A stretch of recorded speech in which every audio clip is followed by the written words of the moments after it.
Gold trusted gold buyers. మీరు తాకట్టు పెట్టిన బంగారాన్ని విడిపించి ఈ రోజు ఉన్న మార్కెట్ ధరకు కొనబడను. ఈ సినిమాలో ఉన్న పాయింట్ శ్మశాన వాటికలో నలుగురికే ఉంది, స్థలం లేదు అనేది పెద్ద కొత్తది కాదు. ఇప్పటికీ ఉంది కొన్ని ఊర్లలో ఈ సమస్య. కానీ ఇక్కడ గమ్మత్ సబ్జెక్ట్ ఏంటంటే నలుగురికే ఉంది కనుక ఈ నలుగురిలో నాకే ఉండాలి, అసలు ఆ స్థలం మా తాతలు ఇచ్చింది శ్మశాన వాటికకి అని పెడతాను.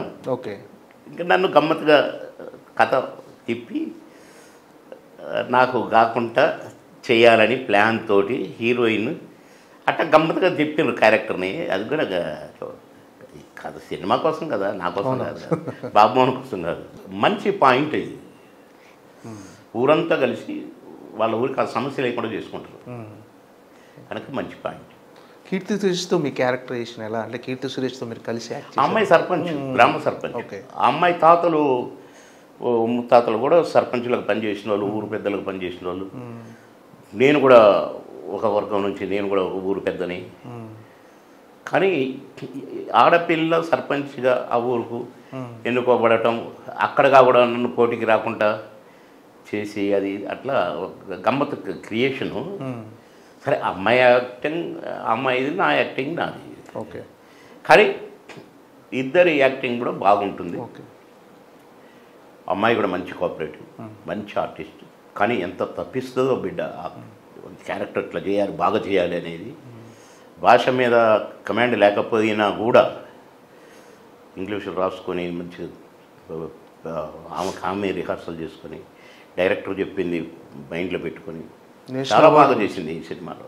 నేషనల్ అవార్డు విన్నర్ కదా సార్ అమ్మాయి, చాలా బాగా చేసింది. అంటే మీరు ఒక సీన్లో కూడా సార్ బాగా చేశాడు, మంచి ఆర్టిస్ట్. మీరు ఒక సీన్లో యాక్ట్ చేస్తుంటే కీర్తి సురేష్ గారు నిజంగా భయపడి ఏదో ఒక సీన్ అలా జరిగిందని తెలిసింది. నేనే అంటది, నేను అరే భలే ఎక్స్ప్రెషన్ ఇచ్చింది అనుకున్నా. నేను షార్ట్ అయిపోయినప్పుడు నిజంగా భయపడ్డాను సార్ అంటుంది. అంటే మంచి అమ్మాయి, ఓకే, బాగా చేసింది. అంటే అప్పుడు ఇంతకు ముందుతో పోల్చుకుంటే ఇప్పుడు తెలుగు సినిమాలో చాలా మార్పులు వచ్చాయి సార్, అన్ని రకాలుగా మార్పులు వచ్చాయి. ఇప్పుడు షూటింగ్ జరిగే లొకేషన్స్లో ఇంతకుముందు సెట్లో ఒకలా ఉండేవారు, అందరు ఎవరికి వాళ్ళు మంచిగా కూర్చొని ముచ్చట్లు పెట్టుకుంటూ ఉండేవాళ్ళు. ఇప్పుడు అంత క్యారవాన్లు ఇలా ఈ మార్పులు ఎలా అనిపించాయి సార్ మీకు? అంటే ఒక చెట్టుకి మాకు అప్పుడు క్యారవాన్లు ఉండేవి కావు, అందరం ఒకే దగ్గర కూర్చునే వాళ్ళము, కొద్దిగా నీడ చూసుకునే వాళ్ళము. అవసరం ఉన్నప్పుడు నీడ కొంచెం ఇది లైటింగ్ తగ్గిన తర్వాత మామూలుగా బయట గాలిగా కూర్చునేది. క్యారవాన్లు వచ్చి కొంచెం సినిమా సంస్కృతిని చెడగొట్టినాయి. ఓకే, ఎవడికి వాడే అందులో కూర్చోవటం, పోయి షాట్ అన్నప్పుడే బయటికి రావటం, ఒకళ్ళనొకళ్ళు చూసుకోవడం కూడా లేదు. అంతకుముందు కలిసి తినేది, కలిసి ఉండేది, కలిసి మాట్లాడుకునేది. షాట్ లేనప్పుడు అందరం కూర్చొని ఆడుకునేది. కొంతమంది ఏమో పేకాడుకుంటూ కూర్చునేవాళ్ళు, సరదాగా ఉండేది, సరదాగానే. కానీ ఆ సరదా లేదు ఇప్పుడు లేదు, ఎవరికి వారే. ఇక సరే, ఇక కొందరైతే అసలు వాళ్ళు మహా స్టార్లు అయిపోయినట్టు 1-2 సినిమాలతోనే. మరి మేము అట్లా ఉండేటది కాదు. మేము కూడా సత్యనారాయణ గారు లాంటి సీనియర్ నటులు, రమాప్రభ లాంటి సీనియర్ నటులు, ప్రభ గారు హీరోయిన్ గారు లాంటి వాళ్ళు, జయప్రద గారు లాంటి వాళ్ళు, జయసుధ గారు లాంటి వాళ్ళతోటి కూడా మేము కలిసి చేసినాం. కానీ జోవియల్గా అక్కినేని గారు అక్కడ దూరంగా కూర్చునేవాడు. ఏం అందగాడు, నన్ను ఇప్పుడు అందగాడు అనే పిలిచేది అక్కినేని నాగేశ్వరరావు గారు. ఏంటి కాలేజ్ అమ్మాయిలు వచ్చారు, ఏంటి కథ, ఆ సరదా క్యారవాన్లో కూర్చుంటే వస్తుంది, రాదు. నేను గురుగారు అట్లా కాదు గురుగారు, ఆటోగ్రాఫ్ అని వస్తే ఆటోగ్రాఫే ఏంటో ఇవన్నీ అనేటోడు మమ్మల్ని. మేము నవ్వుకునేది, సరదాగా ఉండేది. అట్లాగే చిరన్నతో పక్కన కూర్చుంటే ఎంతో ఆనందంగా ఉండేది మాకు.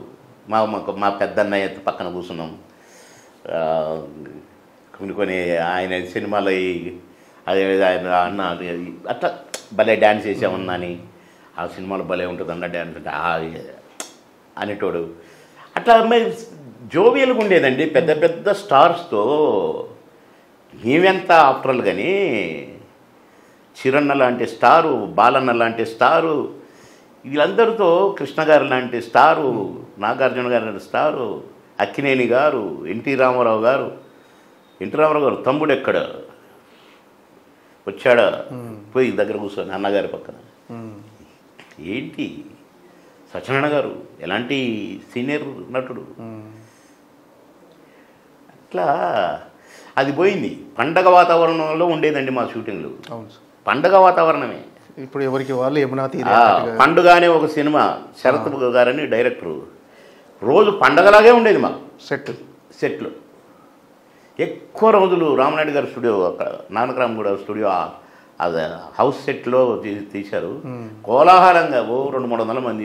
అబ్బబ్బబ్బబ్బా, ఎంటర్ అయిన కాడ నుంచి ప్యాకప్ అయితే కొబ్బుద్ది అయ్యేది కాదు. ఇంకా కాసేపు ఉంటే బాబు సరదాగా ఆడుకుంటున్నాం అందరం. మేము షూటింగ్ చేస్తున్నామని అనుకుంటున్నాం కాదు, ఆడుకోవటానికి షూటింగ్ లొకేషన్లో ఉండేది కాదు. అది ఫ్యామిలీ మెంబర్స్ అంతా కలిసి ఆడుకుంటున్నారు. సీన్లు అట్టే ఉండేది, కొట్లాడుకోవటం. మళ్ళీ సీన్ అయిపోయి వచ్చి రండ్రేగా. ఇప్పుడు అరే అదేది ఇప్పుడు ఇంత ముందు పోల్చుకుంటే ఈ పారితోషికాలు ఇవి కూడా బాగా పెరిగిపోయినాయి కదా సార్. రెమ్యునేషన్స్ ఏమో తెలియదు మాకు, ఎవరు ఏం తీసుకుంటారో మాకేం పనండి. వాటి గురించి నాకు ప్రస్తావన ఎందుకు, మనకు వచ్చే పర్సంటేజ్ వాడు బేడ, మనది మనమే, వాళ్ళది వాళ్ళు. అన్నీ మారిపోయినాయి.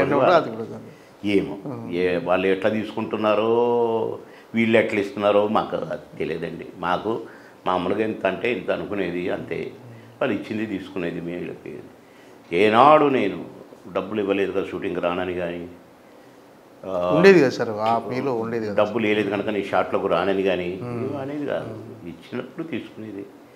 డబ్బింగ్ అప్పుడు మాత్రం మాకు కూలీ అనేది. ఓకే, కూలీ అనేది నేను కూలీ, అది బ్యాలెన్స్ అంతే. రెడీ సార్, కవర్ రెడీ అంతే. కవర్లు ఎంత పెట్టిండి ఏంటి చూసేవాళ్ళు కూడా కాదు, చూసేవాళ్ళం కాదు. అంటే ప్రొడ్యూసర్ మాకు దేవుడు, అన్నం పెట్టేవాడని. అక్కినేని గారు కూడా అనేది ప్రొడ్యూసరే నాకు దేవుడు అని. అట్లా మేము డైరెక్టర్ని కానీ ప్రొడ్యూసర్ కానీ దేవుళ్ళలాగే అనుకున్నాం. ఓకే, ఇప్పుడు అసలు ఆ రెస్పెక్ట్లు లేవు. నటుడు షాట్లకు పోయినప్పుడు కనీసం విష్ చేసుకోవటాలు కూడా లేవండి ఇప్పుడు. మాకు పద్మనాభం గారు 2-3 సినిమాల్లో చేశారు. మాయలోళ్ళు కూడా హీరోయిన్ ఫాదర్గా చేశారు.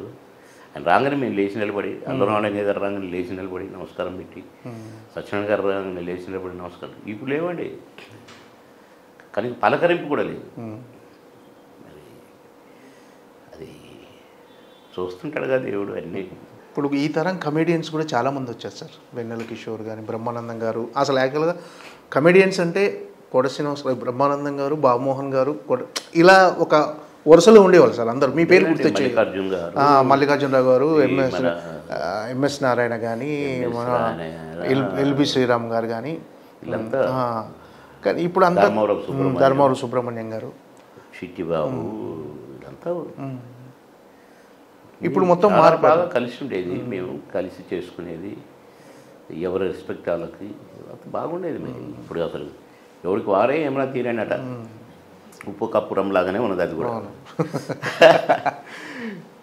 సార్ ఈ తరం కమెడియన్స్ని వాళ్ళు చేసిన సినిమాలు అవి చూస్తుంటారా సార్? ఇప్పుడు వచ్చిన కొత్త మాయేమేం చూసుకోలేదు.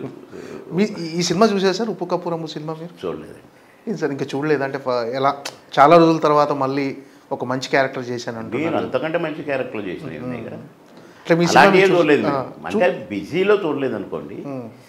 కానీ థియేటర్ పోయి చూసి ఆ జనం అంతా వాళ్ళు సినిమా సరిగ్గా చూడక నన్ను చూసుకుంటా వెనక్కి ఇటే చూసుకుంటుండి ఇటు సినిమా వేస్తే నేను అట్టటి 1-2 సార్లు ఫీల్ అయ్యి ప్రేక్షకుల్ని ప్రశాంతంగా సినిమా చూడనేయాలి, డబ్బులు పెట్టి టికెట్ కొనుక్కొని చూస్తున్న ప్రేక్షకుల్ని చెడగొట్టకూడదు అని నేను అసలు సినిమా హాల్లోకి పోవటం మానేశాను. ఓకే, ప్రివ్యూలో చూడటం కూడా పెద్దగా నాకు టైం ఉండేది కాదు. ఓకే, ఇంట్లో కూడా చూసేవాళ్ళు కదా సార్ మీ సినిమా? ఇంట్లో టీవీలో వచ్చినప్పుడు చూసేది. నా సినిమా చూసినరా మేము బాగా చేసిన అబ్బే అవన్నీ ఏం లేవు, దంచుకుంటూ పోవటమే. రోజుకు 6 షూటింగ్లు చేసేదండి, 6 షిఫ్ట్లు పనిచేసేది నేను. అట్లా ఒక 16 సంవత్సరాలు అయిపో. ఓకే. 6 షిఫ్ట్లు 7 o'clock నుంచి స్టార్ట్ అయితే 6వ shift 4 to 6 తెల్లవారుదామున. 4 to 6 morning 4 to 6 shift. అవును, చిరంజీవి గారు కూడా 4 to 6 పనిచేశారు. 16 సినిమాలు సార్ ఒకేసారి? ఏంటి? 16 సినిమాలు ఒకే షిఫ్ట్ అన్ని మామూలుగా? 6 సినిమాలండి సార్. పర్ డే 6 షిఫ్ట్లు పనిచేసేది నేను. 6 ఓకే షిఫ్ట్లు, ఓకే ఓకే. 3 గంటలు 4 గంటలు 3 గంటలు 4 గంటలు అట్లా 6 షిఫ్ట్లు పనిచేసేవాడిని. ఓకే. ఇవి కాక లంచ్ బ్రేక్లు వేరే, మళ్ళీ 1 to 2 అదొక షిఫ్ట్. ఇప్పుడు అలా లేదు. 3 1 to 2 ఇస్తే ఒక సినిమా అయిపోయేది. 5-6 సీన్లు కొట్టిపారేసేవాళ్ళం. ఆ చిన్న చిన్న 5-6 సీన్లు 10 సీన్ల లోపు ఉన్నాయన్నీ లంచ్ బ్రేక్లో ఇచ్చేది వాళ్ళకి. అట్లా 6 షిఫ్ట్లు పనిచేసిన రౌండ్ ద క్లాక్. ఓకే. అట్లా చేసి మేము ఇంకా సినిమాకు పోయి షూటింగ్ టైం ఆడదండి. అట్లా పనిచేసేవాళ్ళం మేము, అలసిపోయేటోళ్ళం కాదు.